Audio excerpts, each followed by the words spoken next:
we are deeply troubled by this legislation. It could shutter UNRWA operations in the West Bank, in Gaza, in East Jerusalem. It poses risks for millions of Palestinians who rely on UNRWA for essential services, including healthcare and primary and secondary education. UNRWA, of course, plays a critical role in providing services to Palestinians in Gaza, the West Bank, and throughout the wider region, and particularly in Gaza.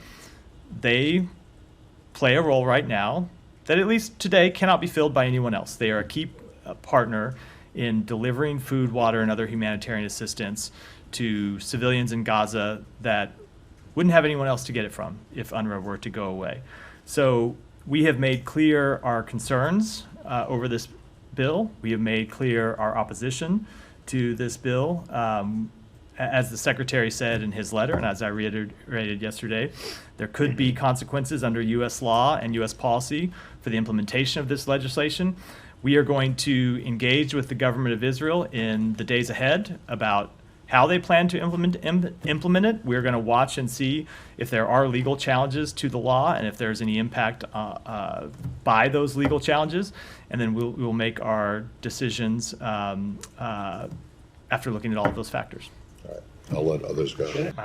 Fulfill these? I don't think they certainly have a legal obligation to allow humanitarian assistance in and not to erect roadblocks to humanitarian assistance to people in Gaza. And we have made that clear since the outset of this conflict. And a great number of our engagements with the government of Israel have been around ensuring that they do let humanitarian assistance in and that they do ensure that humanitarian assistance gets to the people that need it. And that is precisely one of our major concerns about this legislation. I should be clear, by the way, it's not our only concern about this legislation. We also support the work that UNRWA does outside of Gaza. We support the work they do in the West Bank. We support the work that they do in the broader region to deliver humanitarian services to Palestinians. But the work is absolutely critical and irreplaceable in Gaza right now.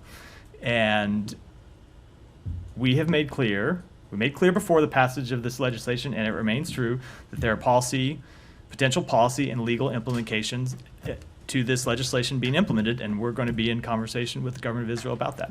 Sure. Maybe just stepping away from the UNRWA per se. On how Israel has done so far in terms of fulfilling U.S. requirements, given what's going on in northern Gaza too? So we have been watching and engaging with them about each of the steps that we called on them to implement in that letter.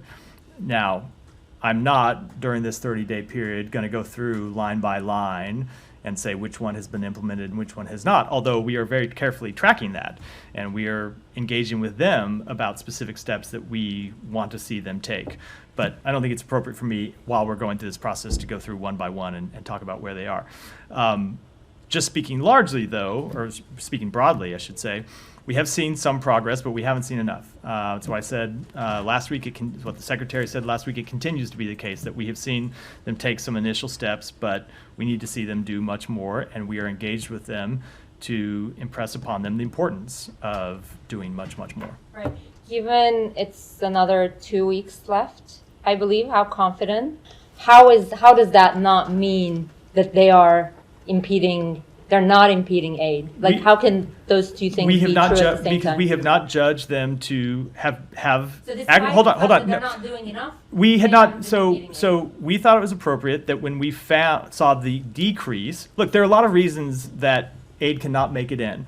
Some of them can be intentional. Some of them can be unintentional. Some of them can be bureaucratic, either inside Israel system or inside the UN system. Some can be the effect of criminal looters, who obviously the government of Israel does not control and is not responsible for. And so, given all of those different factors that can go into the result that we saw, and the result that we saw was aid coming down more than 50% from its peak, we made clear that, look, on the things that you can control, on the things that the government of Israel can control, recognizing that you don't control everything, we want to see steps. And at the end of those steps, we will come back and talk about what the results have been.